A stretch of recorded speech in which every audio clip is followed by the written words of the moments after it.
Next speaker, Dr. Dr. Prashant Kewle. Prashant Kewle, sir.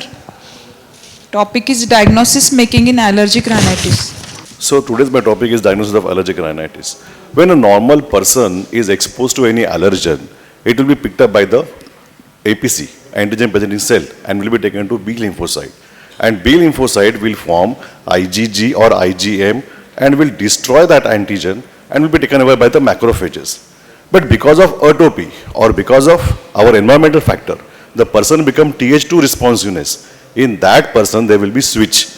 Instead of forming IgG or IgM, the same B lymphocyte will form IgE.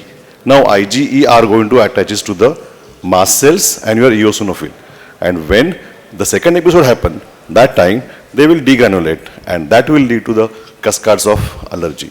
So all the histamine which is released will give increased permeability and sneezing and all. So we have the features. Now depending on what antigen and what system is involved, we will have many features of allergic presentation.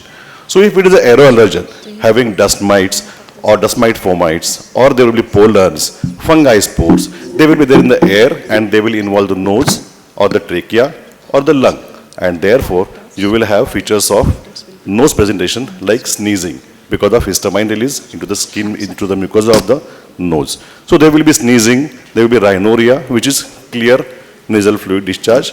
There will be nasal blockage because of leukotrienes, that is a late phase, cough as a dry because of your allergic bronchitis, and all the patient having lungs involvement will have breathlessness. Also the pollens may involve the eye and there will be watery discharge from the eye, itching in the eye, there will be redness, swollen eyes will be there.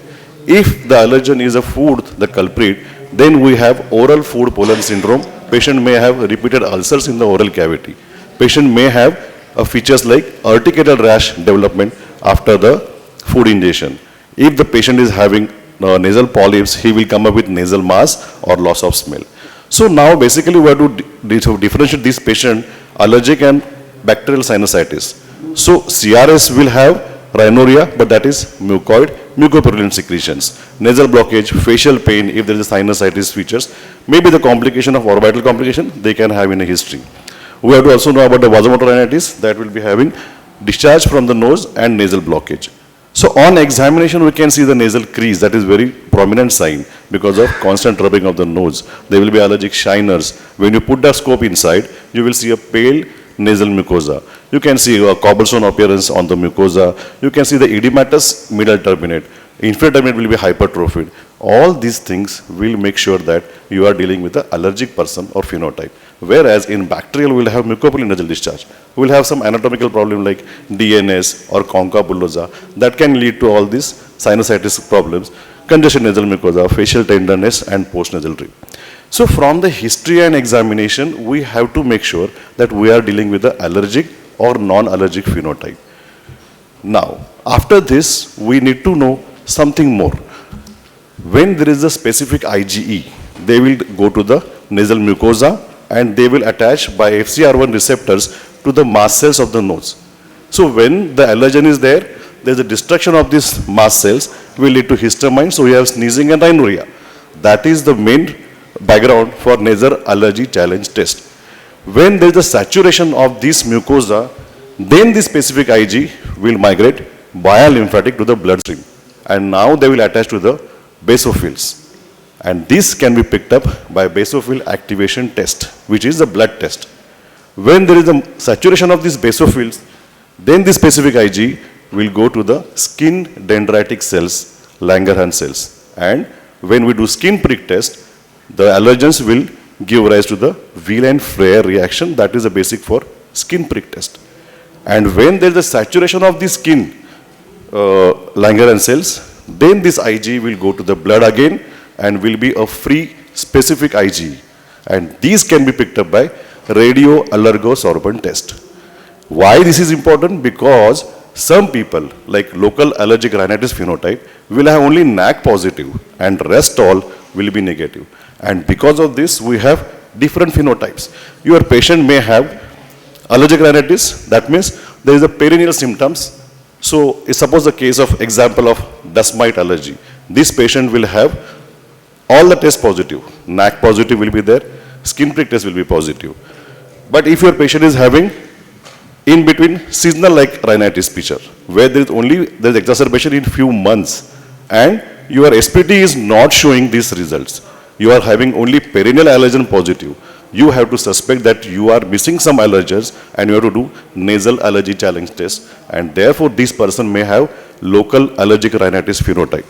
Sometimes you have combination of these two, and that is dual allergic rhinitis phenotype, where you have all the tests are positive for some perennial allergen, but on NAC you will get something more positive, and these are dual allergic rhinitis phenotype.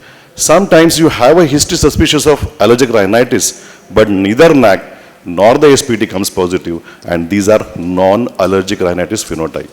And when you have combination of some symptoms of perennial allergy and some with the seasonal allergy, but not picked up even by NAC, these are mixed allergic rhinitis phenotype. So this is a combination of AR plus NAR. It is all important, and therefore we do our test. Skin prick test, gold standard, everybody has talked about it. What happens to this? If your history is not getting correlated with skin prick test, 100% you have to go for nasal allergy challenge test or a BAT or a RAST. CRD is something new. There is a component resolve diagnosis. It will be required when you have multiple pollens positive, and which one to select. So the pollen can be divided in other components, and selectively you can see that yes, this pollen is the main culprit, and we can do immunotherapy with this pollen. So our skin prick test, it is the response by the mast cells in the skin. It is highly specific and sensitive. When you are putting the allergen and you are putting the needle through it, there will be a release of histamine, and that will give wheal and flare reaction. Before doing allergy test, you have to stop antihistaminic at least for 8 days. Your tricyclic antidepressants, beta blocker should be stopped for 8 to 10 days. Your steroid ointment should be stopped for 1 month prior to the allergy skin prick test. Consent should be taken. Prepare the hand and the back, and we have to use a standard allergen kit. So brown are for food, this green are for pollens, yellow for the fungi, this blue are for the cat or dog, animal danders, and other oranges are for the dust, and this red are for the insects. So this is how you will do the test. Put a drop at 45 degree, you will put a needle and give slight tainting so that the allergen will be released into the epidermis. And after 20 minutes, you can see the wheal or flare reaction. You have to note how much is the dimension of that wheal so as to plan proper immunotherapy. So to summarize, chronic rhinitis patient coming to you, from history and examination, you will make sure you are not dealing with bacterial sinusitis. So now you know your patient is allergic rhinitis. You first go for skin prick test. If the skin prick test is positive, we know we are dealing with the, one last slide. Yeah, we are dealing with the allergic rhinitis phenotype.